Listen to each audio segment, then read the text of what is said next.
Every time you hit your head, there's a consequence. Period.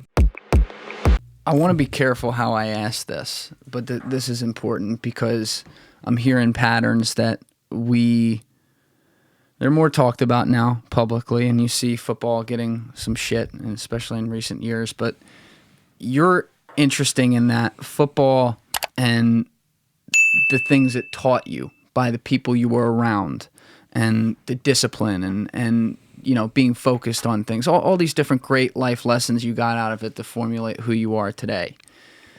It's still a rough game, and you're playing arguably the most consistently rough position. The two most consistent ones would probably be middle linebacker and running back. Not to say the others aren't, but it's a potential car crash every single play.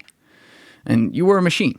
I mean, you were. I remember when you played. I was young, but I remember watching you play, and you were an absolute tackling machine. That's why I was pretty sure you may have led the league a couple times there. But again, we'll check that later. But sure, either way, accept. Either way, we'll go with it. And the thing about that is you're taking those hits every time. Yes. And your head's... It feels so good. It feels good when it's happening. Yeah. But your head, think about that. Sound like a junkie. Yeah. 10, 15 years of that, your head, body's not supposed to do that. And it fucks with your internals. I mean, your friend Chris, he was one of the first ones after he passed. If there was one good thing to come out of that afterwards, it was that, they got to test his brain early on in the days of CTE, and they determined that he had it.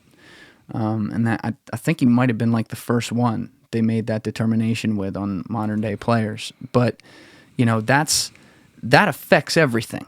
I'm not saying like CTE, but I'm saying like even when people are just taking a lot of hits that a human body's not supposed to take, and you're getting concussions and you're playing through it, especially different time back then where there wasn't the focus on it, that fucks with how you deal with everything in your life. You can lose yourself. You can have those moments where you black out. And I'm not talking about on the football field.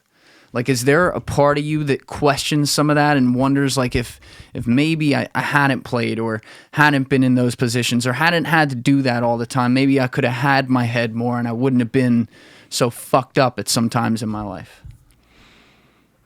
If I hadn't been taking those hits? Yeah. I have a lot of questions about all this information that's coming out.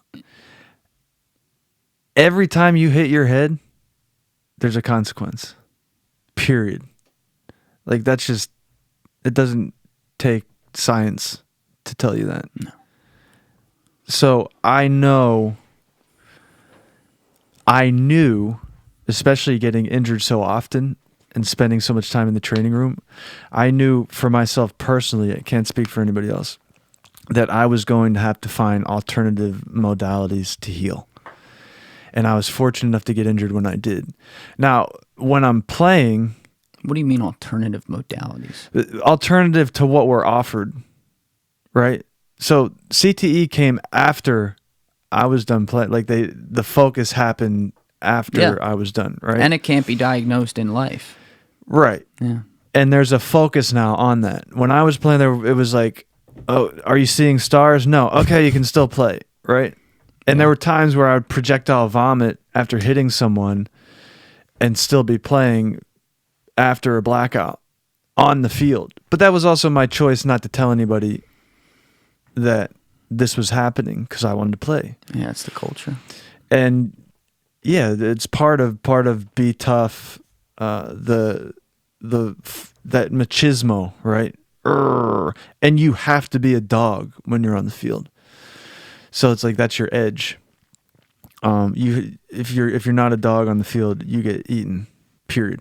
Especially at my position, I have to be a sociopath, at least for 60 minutes a day in a game, and then for half an hour at practice.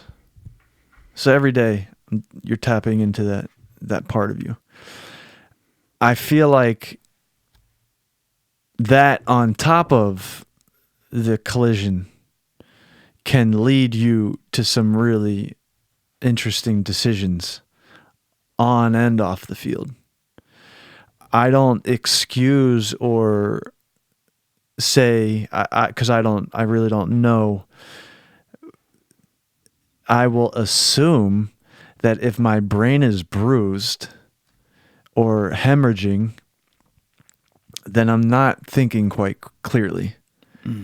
But I also don't necessarily believe I had a meter to be like, oh, my head's hemorrhaging more today, so this is why I thought about it. Like I don't know that. You can't measure emotions through that. It's hard to be like in your head and know like, oh, this is why I'm feeling this way right now because my head's doing blank. Yeah, no, that's, I don't know if that's even possible. It's not. Maybe in certain cases, but to answer your question, I know there's consequences from the amount of hits I've delivered and taken.